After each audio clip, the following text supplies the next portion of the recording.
看到小奇迹暂停展出后，在内舍来回踱步，才发现仔仔有多么调皮爱玩。前段时间小奇迹前脚掌被竹子划伤，基地赶紧暂停他展出，让仔仔好好休息。如今养伤不过4天，小家伙就差点给憋坏了。只见他在窗口边来回踱步，还时不时的从竹子堆里钻出来，可以看出小奇迹已经在逐渐恢复，估计没多久就能出外场和粉丝朋友们见面了。要知道仔仔刚出外场那天，直接暴走了3个小时没停下来。很多姨姨们担心小奇迹不适应新环境，会产生刻板行为。如今他在内场也同样活泼，刚好印证了不是谣传的那样，爱玩的小奇迹忍受不了无聊至极的内场生活。在滑动时，小奇迹就展现出调皮的一面，动不动化身功夫熊猫表演绝技。只见这小子站在小树杈上，想利用自己强大的臂力爬上去，明明可以轻而易举上树，可小奇迹非要一旁危险的树杈。从仔仔撅起来的小屁股就能看出他使尽了体内的洪荒之力，只能说还得是这位淘气熊会玩。小家伙就连打滚也玩出了花，其他小熊最多是抱头翻滚，可他却在这一基础上加以创新，抱腿打滚这还是第一次见。仔仔体内怕不是有体操基因，然而当小奇迹玩疯了之后，就连老妈也得遭殃。淘气的仔仔动不动就将美香推下去，母子俩在一起连着打了好几个滚。只要美香不愿意陪儿子玩，这小子就会立马撒娇，甚至还化身拦路虎阻挡对方去路，为的就是让老妈和自己打个闹闹。小捣蛋还总是觊觎妈妈的食物，虎口夺食早已是常态。母子俩经常竞争同一根竹笋，若不是在争夺中竹笋断裂，估计小奇迹能和老妈抢到明年。不过当他看到苹果后，不会立马偷吃，而是经过混淆视听的准备工作过后，小奇迹才会悄无声息的偷走。或许是因为仔仔心虚，他还熊熊碎碎的东张西望，这800个心眼全用在吃上了。洗澡对他来说也可以是一场游戏，谁家小熊站在水池里还要呲着大牙蹦蹦跳跳啊！然而一向宠粉的小奇迹看到两脚兽就暴露人来疯属性，只见他摇头晃脑的向游客们走来，爬上木架后还来了个倒挂金钩，下一秒又在草地上肆意翻滚。仔仔完成一系列行云流水的动作后，还看着两脚兽得意的笑。小奇迹不管是在滑动时期还是回到家后，内心都是活泼开朗的小孩子。如今只希望仔仔能尽快康复，姨姨们还等着看他出外场滑草呢。萌兰不愧是情绪稳定又治愈的小熊，不慌不忙取损损的样子把姨姨们萌化了。这天奶爸为萌儿准备了鸡腿笋，为了锻炼他的动手能力，还故意用绳子缠绕了起来。本以为这小子会用蛮力打开，没想到一向情绪稳定的萌兰竟岁月静好的摆弄着食物，在他的冷静分析下，没一会就成功拿到美食。萌兰吃完笋笋后，又突然抬头对着姨姨们露出甜甜的笑容，连朵朵都伴随着他的好心情打开了。谁能不被这位熊猫界的翩翩公子迷倒？即便窝窝头放在小篮子里，情绪稳定的萌儿依旧能慢慢取出，拿到手后还小口吃，一点也不浪费，仿佛内心有着贵公子般的书生意气，并且萌兰的温柔体现在方方面面，对待喜欢自己的粉丝更是如此。每当到了熊猫营业的下班时间，这小子依旧是不肯离开。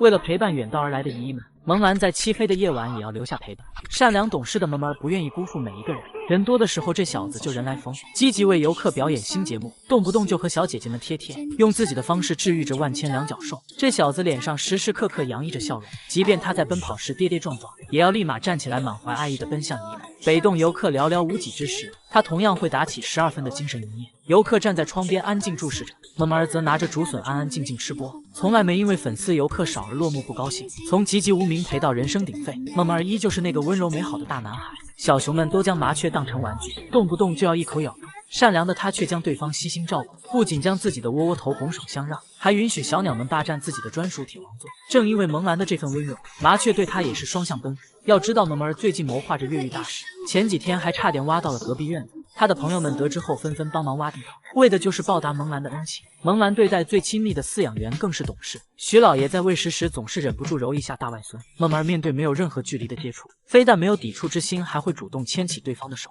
都说大熊猫成年后不能近身，可萌儿都已经8岁多还能如此温顺，足以看出这小子有多么善良。萌兰还总是独自一熊坐在木架上，边欣赏着美景边思考熊生。此刻的萌兰竟比落日更温柔，难怪萌儿是无数猫粉的白月光。谁能不对温柔小熊心动呢？萌儿又来拿捏最爱的黄脸奶爸了。这天奶爸来到内舍打扫卫生，一上来就扔了2小子的破筐，心想什么破烂玩意配不上我，紧接着立马给好蛋儿安排上4个新筐，还有很合对方心意的可爱小被子。黄脸奶爸还特意晾在了木架上，这可是萌儿专门晒被子的秘密基地，看来他是懂2小子的强迫症的。然而正当阿莲怀揣着思念给萌儿上药时，却不料2小子还是逮着他拿捏。这小子一看到黄莲手里的刷子，小脑壳就立马低下，犹如惊弓之鸟。萌儿眼见刷子不断靠近黑眼圈，于是立马扭着大腚直堵。栏杆外的奶爸还在使出洪荒之力，试图将要刷在熊孩子眼上。可他还是置之不理，没将对方放在眼里。黄连面对熊孩子的淘气行为，一直在默念轻声的轻声的。下午的加餐环节，他更是溺爱有加。只见奶爸抱着一大把竹子进来，还趁机弱了下好大儿的后脑勺。萌儿也很配合，还将脑袋往后送，享受着对方温柔的抚摸。而竹子也满足不了黄连的宠爱之心，于是他又拿来超大号窝窝头，递给二小子时再次开一轮。奶爸临走之前还要恋恋不舍的回头，仿佛不能错过他的每一个瞬间。本以为黄连奶爸就此离开，却不料下一秒再次回归。他还带来了全家福套餐，热情地将各种竹笋和胡萝卜依次递来。黄连眼见对方手里都拿不住了，还是要硬塞在对方怀里。不知道的还以为北洞闹饥荒了，只能说有一种恶事奶爸觉得迷。此时的萌儿表面上爱答不理，实际上却在偷偷观察奶爸，小眼神里可是肉眼可见浓浓的爱意。感情这小子还人前人后两副面孔啊！要知道黄连休假的这2天，可把二小子给愁坏了，动不动就望着奶爸下班的小路，还抬头望天寻找对方的身影，犹如一块望爸石。本想在奶爸面前矜持一下，不料没多久萌儿便装不下去了。本来还在安静干饭的他，看到对方即将离开的身影后，立马撇下竹子凑到窗口阻拦。即便奶爸只是闲来无事溜达一圈，二小子也要担心的盯着看，生怕对方再次休假离开。他可不想忍受2天看不到黄连的煎熬。这还是曾经那个拿捏奶爸的萌儿吗？只能说二小子和阿莲真是相爱相杀的爷俩。看到暂停营业的小奇迹在内舍被奶爸温柔照顾，才明白基地对待熊猫向来都很尽心。自从小家伙手掌受伤后，一直没出来营业。只见他乖乖趴在窗口欣赏风景，奶爸则在小奇迹身后顺毛，眼神里满满的爱意根本藏不住。被按摩舒服的小家伙还开心仰头，即便仔仔都已经3岁多了，还很粘人，甚至喜欢和奶爸近身接触。如果基地的饲养员真像传言那般对熊猫不好，不可能会有这么和谐的营业。当小奇迹坐在窗边大口吃笋时，奶爸在后边拿着拖把来回打扫卫生。仔仔暂停展出后流出的每一个视频，几乎都有饲养员或是专家的身影，足以看出基地对小家伙有多么在乎。而小奇迹率先一步回国的哥哥姐姐们，如今在基地幸福生活也是最好的证明。仔仔的大哥泰山在回国前都已经受到肩胛骨凹陷，回国后的他依旧是胃口不好，无论基地准备的食物再美味可口，泰山还是提不起来丝毫兴趣。最先照顾他的刘奶妈于心不忍，为了帮泰山调理肠胃，甚至不惜跑到山上去砍新鲜竹子。在他日复一日的悉心照顾下，泰山不仅仅是恢复如初，甚至成了胖乎乎圆滚滚的帅气男熊。泰山和奶妈的关系极为亲密，一人一熊的相处模式像极了亲母子。本来还和奶妈玩闹的泰山，不知怎么生胖，气了一屁股走熊。正当奶妈不解时，哪曾想这小子立马折返，还撒起娇来。你不是赌气走了吗？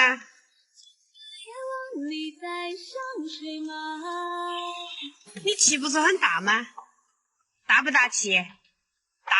如今的泰山虽然已经18岁了，但颜值和气质依旧不减当年，并且食欲大好，整天酷酷炫竹。因此基地给这小子的加餐都得是一大把巨笋，竹子也得是奶爸亲手劈开的，生怕熊到中年的他吃起来费劲。这小子还学会了享受生活，动不动就躺在外场晒太阳，惬意地沐浴着阳光的美好。而泰山的隔壁就住着宝宝，他是小奇迹滴姐姐，在5岁时搬到了神树坪基地生活。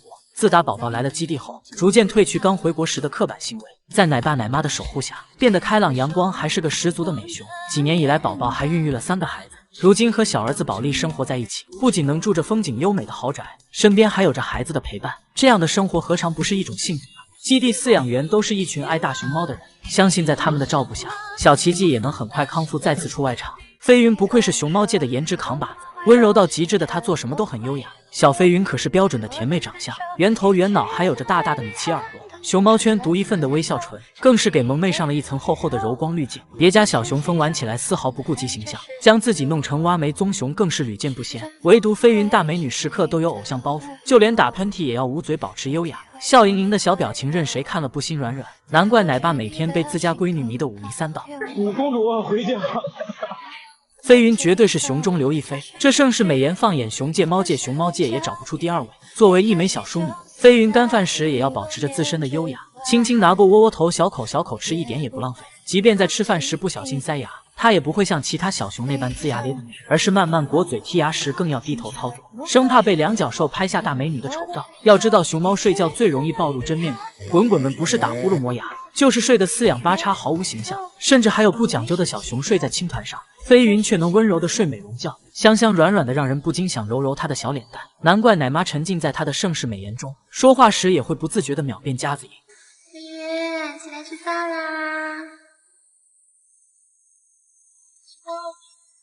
而大美女挠头的名场面更是能载入史册。别看云姐胖乎乎的，但灵活的脚丫子再配上大长腿，轻轻松松就能来个挠头杀。飞云不仅现在靠颜值大杀四方，小时候的他更为憨态可掬，一个大头就近乎占据了半个身子，活脱脱像个大号的毛绒玩具，还动不动蹲在小角落里揣手手，这样子像极了米老鼠，简直美到了姨姨们的心坎上。然而谁又能想到，表面上香香软软的公主，背地里却是能暴打金虎的母老虎。尽管胡子还是自己的大侄子，但遇上脾气不好的小姨也得吃尽苦头。只是路过飞云身边，他却被对方无缘无故一口咬住大脑壳。金虎为了逃生打了小姨一巴掌，让本就不开心的云姐怒火中烧，直接将侄子拉入水池收拾一顿。脾气火爆的他连两脚兽的面子。奶妈本想喊飞云回家吃饭，却不知触碰到云姐的哪根蜜灵。飞云啊，不生气，好，你愿意回就别拉倒。不过飞云作为顶级大美女，有点小脾气也是可以理解的。前熊栽树后熊乘凉，原来老一辈的熊猫都是苦过来的。眼前这只会表演各种杂技的大熊猫，就是熊猫界履历最为丰富的巴斯，也是值得每一位滚滚敬仰的英雄。1978年，巴斯远赴美国圣地亚访问，一出场就轰动整个西海岸，美国人不惜排队5个小时也要参观，甚至还有富婆豪掷70万只为见他一面。正因为巴斯的超高人气，才为国家赚取了不少外汇，他也成为首屈一指的外交英雄。在3年后的亚运会上，为感谢巴斯在国外建交上的帮助，我国以他为原型设计了吉祥物盼盼，而巴斯也倾情表演了自己的拿手绝活，投篮举重震惊了无数外国友人。所有人都记住了这只耀眼的大熊猫，有超过30个国家转发这场演出。巴斯代表中国再次进行一波反向文化输出。不仅如此，他还凭借精湛娴熟的杂技，一举登上了1991年的春晚。巴斯可以熟练掌握骑自行车，也能轻轻松松地站立在平衡木上，投篮和举哑铃更是不在话下，完美演出让全国人民为之赞叹。从那以后，巴斯经常在世界各地巡演，而他所得的全部酬劳也统一交给国家，用于建设改善各地大熊猫栖息地。如今的国宝之所以有如此完美的生活环境，离不开巴斯当年的卖力演出。然而巴斯火到了全世界，也让国人们关注起大熊猫保护的问题。在他的巨大影响力之下，熊猫正式成为人人喜欢尊敬的国宝。只是好景不长，多年的辛劳表演让巴斯身体出现各种问题，老年大熊猫不可避免的疾病接踵而来。当初看过世界的巴斯竟不幸患上了白内障，因为病情日渐一日的加重，导致他连最亲密的奶妈也看不到，只能凭借声音和气味辨别周围的环境。多年以后，专家为其摘除晶状体，巴斯才得以重获光明，可代价却是5年的暗无天日。命运总是爱捉弄不幸的巴斯，他在不久后又得上严重贫血，因为造血功能出现障碍，不得不通过输另外一位大熊猫的血，巴斯晚年的生命才得到延续。但这也注定造就了另外一个大熊猫龙飞的悲惨雄生。2010年时，巴斯又同时患有多种疾病，这些病症令他痛苦交加，只能靠每天吃下20多种药物缓解，就连吃饭也成了问题，竹叶都需要切成细丝才能入口。而在2017年9月13日，巴斯不幸去世，享年37岁，成为当时寿命最长的熊猫。巴斯的绝技不是天生的，是用汗水换来的。他才是值得熊猫尊敬的大英雄。看到小奇迹打包竹子和粉丝互动，才明白家人给了他多大的安全感。这天，小奇迹看到外面参观的大批游客，立马从内舍叼出一根美味笋笋，径直走到姨姨们面前。从他欢快的小步伐就能看出有多喜欢家人。而姨姨们看到这一幕也终于放心。要知道，小奇迹前几天玩累了就睡，尽管奶妈把食物送到嘴边，他也置之不理。如今小奇迹情绪高涨，不仅能打包竹笋专门到粉丝面前吃，甚至不需要奶爸为自己劈竹子，使用体内的洪荒之力就能轻松劈开。即便如此，奶爸奶妈对仔仔也十分上心，每天都为小奇迹准备各式各样的零食，胡萝卜都是刻意削过皮的，就连竹笋也是最为新鲜可口的笋头。估计小奇迹是在饲养员日渐一日的照顾下，才逐渐恢复往日的胃口，不再是那个只呼呼大睡不肯吃饭的小熊，并且他最近还开创了新型吃法。只见小奇迹竟当着粉丝的面吃草，不过这可不是他没吃饱，毕竟这小子已经吃了下午茶。吃草的目的就是给自己加餐补充营养。小奇迹吃的麦冬草可是一枚中药，只能说这孩子小小年纪就精通养生，真不愧是智商超群的小熊。恢复活力的小奇迹又开始杂技表演，草地打滚也是完全不在话下。只见他轻轻松松来了个回旋翻，仔仔做动作的同时还高兴地伸出来熊掌。不过上一秒还在耍宝的小奇迹，下一秒就满脸笑意地朝我们走来。不愧是当今的顶流明星，竟然还拥有捕捉镜头的能力。小家伙虽然出外场才短短1周，社交天赋极强的他就交上了新朋友，鸟们总喜欢来到他的院子。仔仔看到后非但不会驱赶对方，还静静坐在门口和小鸟对望。久而久之，他们也就成了好朋友。小奇迹虽然有爸爸妈妈在身边，但他打小就没有同龄熊的相伴，如今有了小鸟作伴，也是一丝慰藉。或许是因为停不下来的整活玩闹，小奇迹果不其然还是犯困了。一向宠粉的他时刻谨记自己还在营业，即便再困也要眯着眼看两脚兽。从仔仔摇摇晃晃的姿势来看，就感觉这小子下一秒就要困得歪头。结果没一会，他便枕着小手呼呼大睡起来。看到小奇迹如今的状态这么好，广大两脚兽们也就放心了，毕竟奶爸奶妈会为他保驾护航。瑞宝辉宝终于跟爱宝妈妈一起出外场了。最近瑞辉两小只经过多日的空道练习，终于在元旦这天踏上了营业之路。只见两个小家伙还没出门就开始打闹，调皮的辉宝差点将姐姐推下去。艾女士看着眼前的这一幕无比赞同，或许她已经意识到俩娃整天打架，接下来的外场生活并不安宁。门打开后，瑞宝和辉宝先是四处张望，仿佛打开了新世界的大门。然后两小只慢悠悠跟上老妈的步伐，走在前面的爱宝还不忘回头看两个闺女。眼见瑞宝辉宝迟迟不肯走来，母爱爆棚的艾女士立马去查看情况。两个小家伙经过妈妈的安慰后，逐渐消散掉紧张情绪，没一会就相继探索新地盘。瑞宝一出门便爬上墙，又开始他勇攀高峰的任务。胆子大的辉宝则来到草地上嗅闻，像是在寻找福宝姐姐的踪迹。艾女士确认好领地安全后，立马示意着将爷爷把俩娃带过来，辉宝便爬上墙和姐姐汇合。两小只本想跌跌撞撞走向妈妈，可辉宝却半路掉链子，竟然不顾阻拦，一屁股走怂回到内舍。即便爷爷对他无穷无尽的唠叨，下定决心回家的辉宝依旧置之不理。호이, 너는 먼저 들어왔어?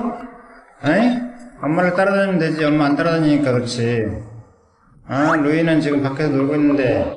于是母女仨只好回家休息。吃完竹子后，便再次挑战出外场。好在灰灰这次胆大，竟跟着妈妈在院子里跑步。不过爱宝没一会就爬上木架，两个小家伙碍于腿短，怎么也上不去。艾女士便担当起母亲的责任，主动教起瑞宝和辉宝走独木桥。两小只看到后纷纷羡慕，还极为同步的趴在木桩上认真学习。正当将爷爷发愁孙女如何爬上去时，就看到滚了一身泥巴的辉宝。看来福宝波巴公主的称号后继有人了。小家伙爬上来后，立马开启健身计划。只见灰灰正扒拉着树，他想要利用臂力悬挂在树上，却不料下一秒突然消失，伴随着将爷爷的惊讶声摔了下来。然而辉宝再次爬上木架后，还是对这棵树有着深深执念。爷爷生怕孙女受伤，只好加以劝阻。在爷爷的啰嗦下，灰灰不得不放弃。 아직 그나마 못 올라가는 거야. 于是又看上一旁的滑滑梯。正当小家伙准备大展身手时，江爷爷眼见小孙女即将捣乱，便立马催着爱宝带孩子回家。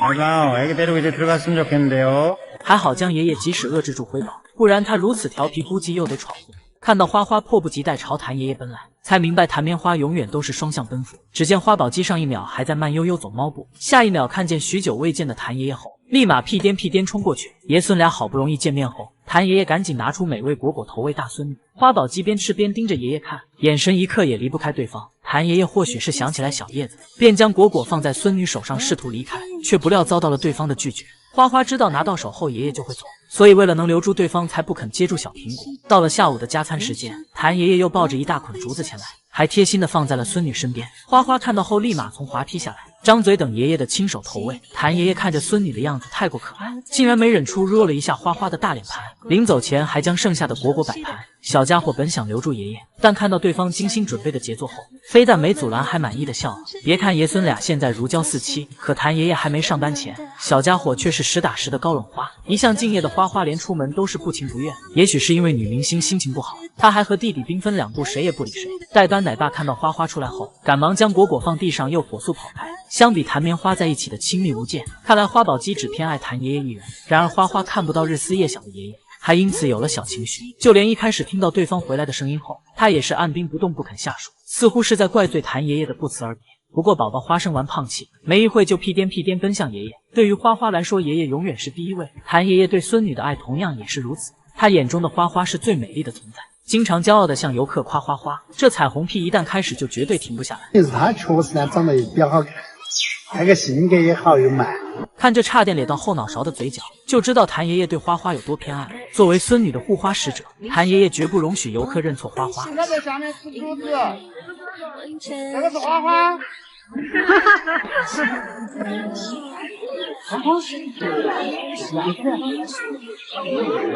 谭爷爷在看向宝贝孙女时，总是满脸慈祥的笑意，即使花花脸上有脏东西，他也会温柔的帮对方抹脸。看向孙女的眼神更是满满的宠爱，因为爷孙俩日复一日的相处，他早将花花当成自己的孩子对待。弹棉花永远是天下第一好，双向奔赴的感情最值得珍贵。看到小奇迹坐在角落迟迟不肯离开，才明白他也是需要被父母爱的小孩。这天小家伙安安静静坐在，望着陌生的环境和人群，不知在想什么。看到小奇迹如此拘谨，粉丝们不免担心起来，但其实这只是暂时的。许久不见父母的他难免会思念，再加上对陌生环境紧张害怕也正常。基地的饲养员时刻都在关心小家伙，只要看到小奇迹不肯吃东西，奶妈就会把果果放在吊猫杆上，还用极为温柔的语气哄仔仔吃饭。他也看不懂。有些闷闷不乐的小奇迹起初不想吃，但听到奶妈的声音后，立马乖乖走向食物，拿起来大快朵颐。只可惜仔仔刚吃完果果没多久，便回到了经常待的小角落。奶妈看到后很是担心，只好用食物转移小家伙的注意力。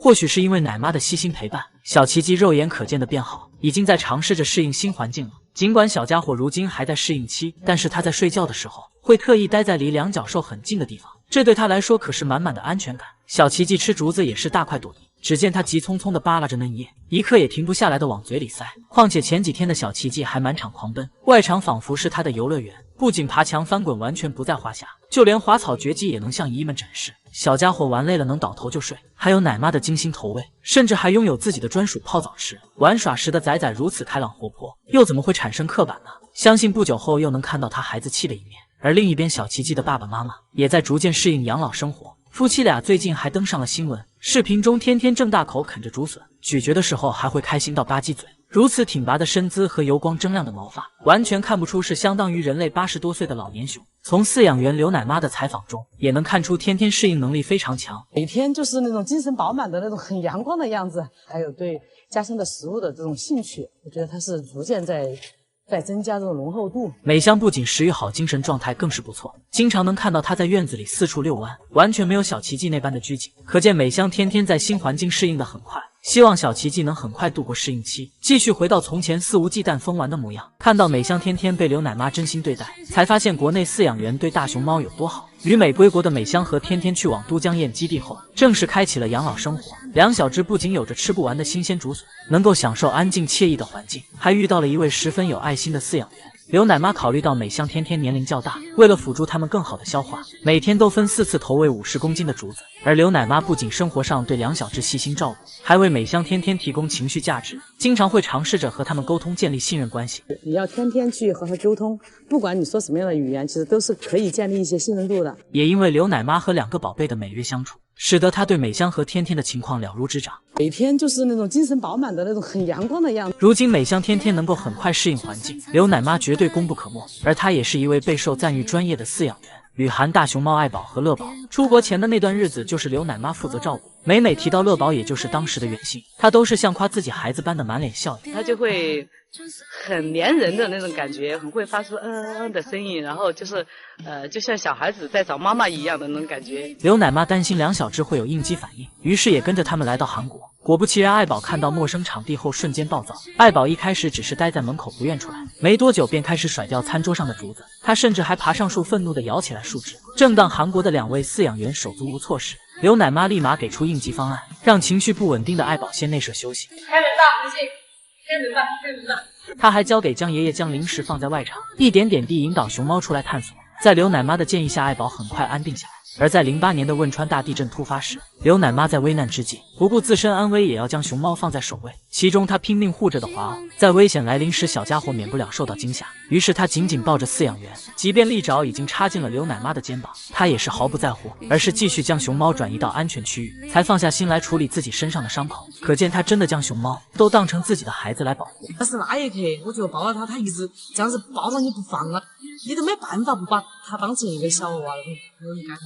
这下关心美香天天的网友也能放心了，有经验丰富的刘奶妈在，相信他们的晚年生活一定会非常幸福。高老爷家果然不养闲熊，就连外孙们的小名都是如此奇葩。高高和白云有个女儿叫珍珍，从一出生就注定是不平凡的存在。她各方面都很优秀，却唯独对谈婚论嫁不感兴趣。于是中心只好把珍珍送去野钓，哪曾想男熊没钓上，她却跑到老乡家混吃混喝。本以为珍珍的熊生已经足够离谱，不过她的孩子也不是闲熊，小名主打的就是一个随心所欲。其中最奇葩的当属4儿子真不高兴，他的大名叫新安，完美遗传了外公的张燕氏脸。奶爸刚给这小子吃完零食，新安依旧要抓着栏杆继续索要，只要对方不多给就满脸写着不高兴，气鼓鼓的他嘴里还不忘继续嘟囔。不知道的还以为奶爸欠钱不还，因为在发呆时面无表情，所以奶妈胆战心惊，经常害怕自己说错话得罪他了。虽然真不高兴经常撇嘴，但他顶着一张天生不爱笑的脸，也能将两脚兽迷得七荤八素。而真不高兴的大姐是团子，她可是熊猫圈的标准美女，不仅胖乎乎圆头圆脑，一笑起来更是倾国倾城，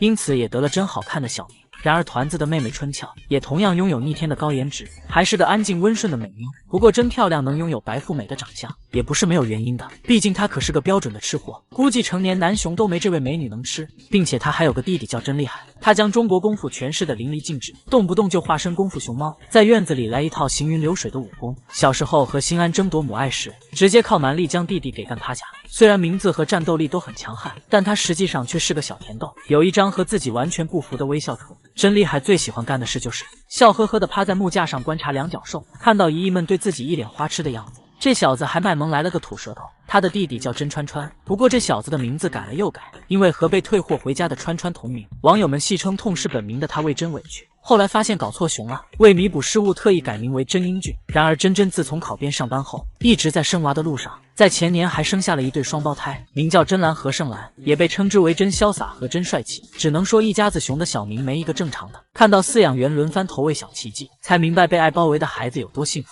昨天还在外场肆意狂奔的小奇迹，第二天就累得起不来了，睡了一上午连饭也没吃。奶妈不忍心看到宝贝挨饿，便端着一大盆新鲜的竹笋和果果前来。可小家伙睡得正香，奶妈根本叫不醒。没娃在上面叫不下来。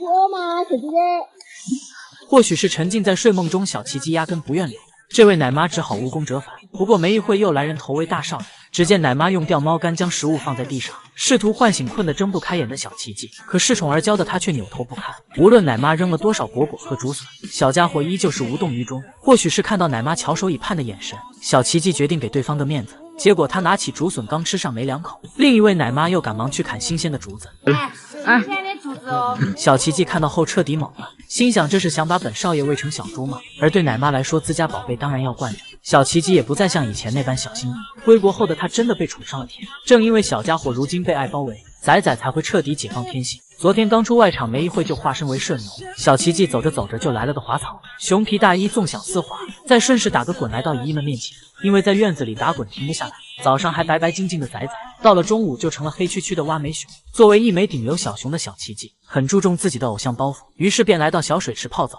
美熊出浴的那一幕简直萌化人心，玩累了的他立马躺在石板上呼呼大睡。即使上面就是游客粉丝们，小家伙非但不害怕，反而更加安心。可以看出他对两脚兽有足够的信任。看到小家伙能在属于自己的场地，想吃就吃，想睡就睡，更不用顾及任何人，想必美香天天也会为儿子感到欣慰。夫妻俩在都江堰的养老生活也很幸福。昨天出镜了中心的科普拍摄，视频中的他们精神抖擞，很难看出这是老年大熊猫的样子。美香公主满脸笑意地向我们走来，肚子腹水也比之前要好上很多，只是她没走两步就化身趴趴熊，还呆呆看向镜头，散发自己的美貌。天天依旧是那个吃播王子，只见他闭着眼睛进入忘我干饭模式，大口大口吃竹子，看起来食欲不错。一家三口虽然不能见面，好在基地的细心照顾让他们幸福惬意。如今看来分开未尝不是最好的结果。萌兰吐舌头究竟有多可爱？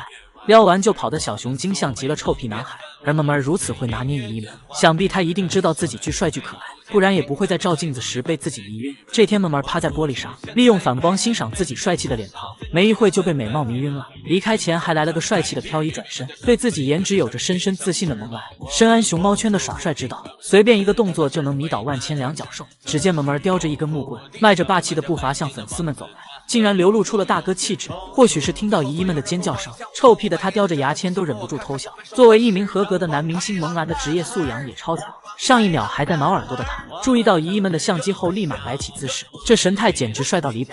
萌萌儿居然天生自带王储气质，只见他嘴角还挂着浅浅的微笑，心想臣服于本太子的颜值吧。当萌兰看到院子外有工作人员时，他会主动上前打招呼，但看到工人大叔掏出手机想要拍照后，萌萌儿赶忙跑掉，生怕被拍下丑图。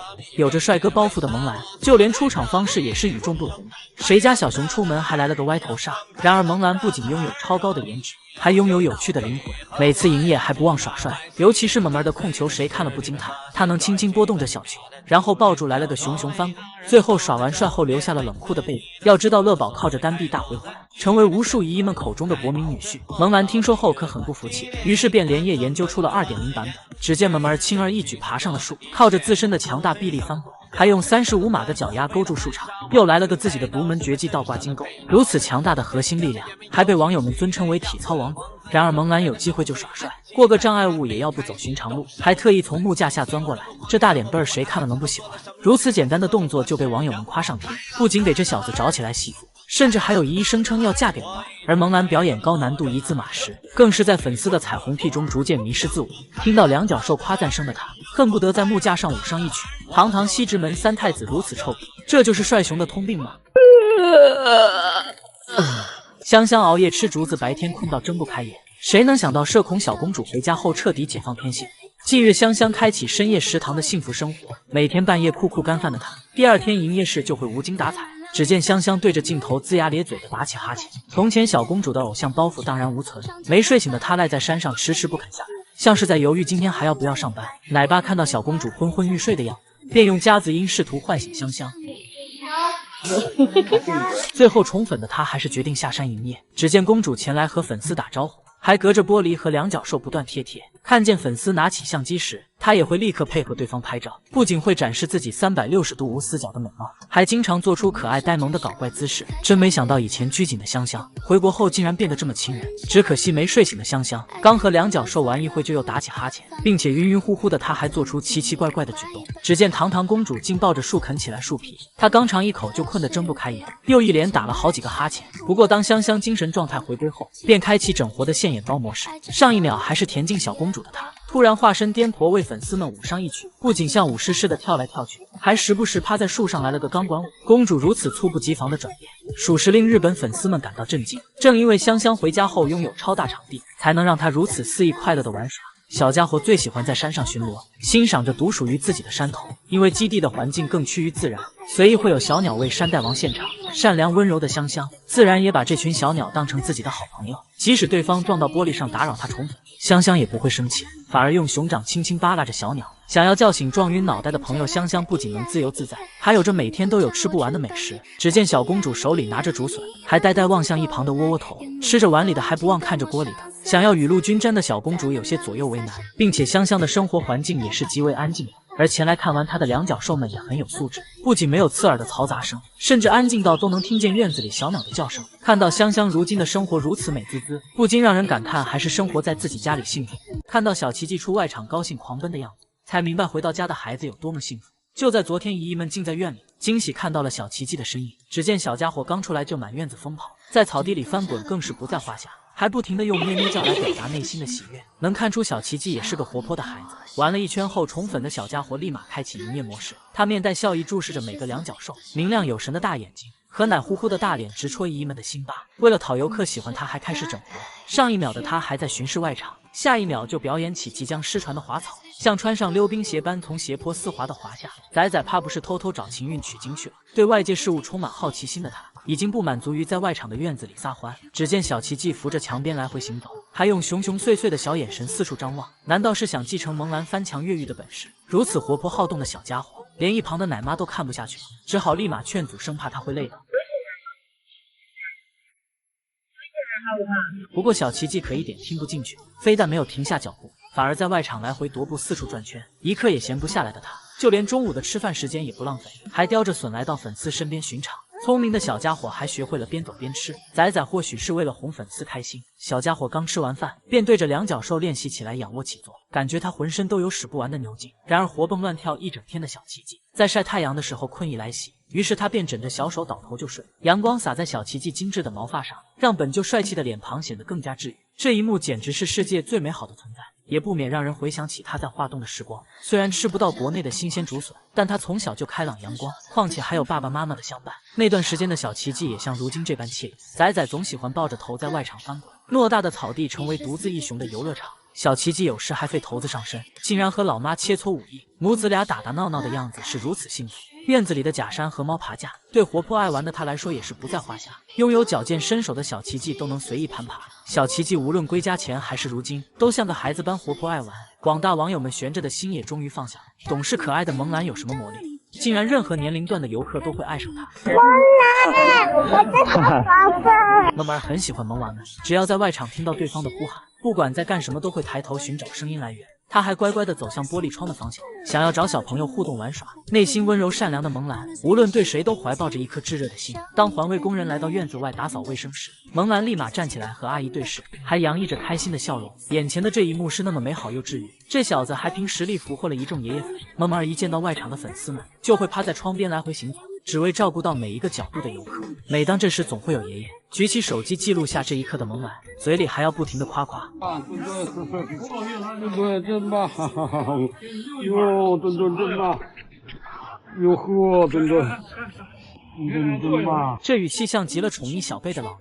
或许是因为萌儿太乖了，老爷爷见到他后会满脸笑意。萌兰还一度被粉丝评为最想嫁的男婿，成为无数姨姨们心中的白月光。只要见过萌儿，就没有不喜欢的。这小子不仅颜值高，还懂得利用美貌。萌兰动不动就向姨姨们耍帅，仅仅是一个简单的出场歪头杀，俘获了一众姨姨们的芳心。他的存在真正印证了那句“陌上雄如玉，公子世无双”。如果说萌兰在游客面前靠颜值大杀四方，那他在饲养员面前就是乖巧懂事的小熊。当萌儿看到徐老爷后，总会第一时间趴过去，隔着铁丝网贴贴，还一直用各种方式引起对方的注意。即使对方想摸自己的鼻子，懂事的萌兰也会主动凑过去贴贴。这小子对季奶爸的爱更是可见一斑。只要看到对方来外场看望自己，萌儿会想法设法的整活，只是为了哄最爱的奶爸开心。而季奶爸也在时时刻刻关注着小家伙。其实萌兰小时候就特别懂事，其他小熊纷纷进入梦乡的时候，萌儿却没有丝毫困意。不过他并没有嘤嘤叫麻烦奶妈，反而用小脚丫打着节拍哄自己入睡。难怪将他带大的没奶妈，一提到萌兰就是满满的骄傲。我的崽儿，我带大的，从这么小到这么大都是我带的，知道不？